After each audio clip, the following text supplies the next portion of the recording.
Parti pour les 2 km du prix de Haras de Gélos, théâtre de la dernière apparition française annoncée d'Al-Gadir, le pensionnaire de François Rohaut, et Christophe Soumillon sur le dos.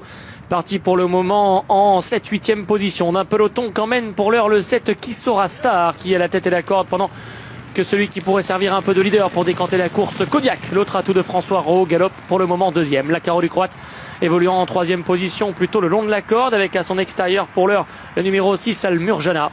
Derrière Al-Murjana, Night of Mirval est pour le moment en 5-6e position à la hauteur de Vika Green. Al-Gadir est pour le moment dans leur sillage, il est actuellement en 7e position. Le grand champion précédent Munsif qui est avant-dernier et Hachem Majdallah pour fermer les rangs. Du rythme, il y en a désormais sous l'impulsion de Kodiak, le numéro 8, Yuritz Mendizabal. À son intérieur, galope le 7, Kissora Star.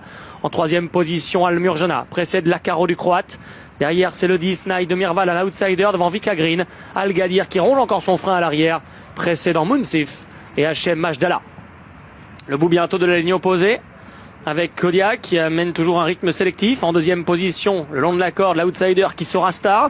Al-Murjana qui peut aller loin dans un tel rendez-vous est en 3e position, pendant que Christophe Soumillon décale Al-Gadir qui aussitôt se rapproche, même si Christophe Soumillon va peut-être juste vouloir effacer Vika Green. Non, finalement, Al-Gadir a tellement de classe qu'il va faire le tour de ses adversaires à l'instant et venir peut-être se reprendre un petit bol d'air derrière son compagnon de boxe Kodiak. D'ailleurs, Yuritz Mendizabal s'est retourné. Il a vu dans son dos arriver Al-Gadir à grande vitesse, venu dans le sillage de son compagnon d'entraînement. Al-Murjana et la Caro du Croate sont 3e et 4e. Les autres vont tenter de s'accrocher le plus longtemps possible. Hachem Majdallah a refait un peu de terrain au cœur du peloton. L'entrée bientôt de la dernière ligne droite. Kodiak accélérant légèrement à 400 mètres du poteau, permettant ainsi à Al-Gadir de préserver un point de mire à l'image de ce qu'il avait fait dans la Qatar Arabian World Cup. Christophe Soumillon va prendre un maximum son temps pour décaler le champion de François Rohaut, qui doit maintenant accélérer s'il veut contrer la Caro du Croate lancée à son extérieur. Al-Gadir préservant une longueur d'avance pour le moment, non sans forcer, sans avoir à forcer son talent. Il se balade littéralement. Al-Gadir pour un nouveau succès ici en France. Sa dernière apparition du meilleur pur sang arabe de la planète en France. Al-Gadir s'impose nettement devant la Caro du Croate.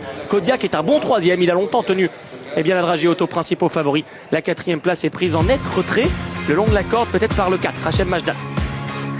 Certainement par le 4, Charlie au dépend du 5, ça donne As, 3, 8, 4 et 5. La victoire, elle est pour Al-Gadir, elle est comme espérée, comme attendue par l'entourage du crack et par les turfistes. Al-Gadir s'impose de toute une classe, mais je crois que François Rohaut a bien fait de le courir, le cheval avait de la fraîcheur.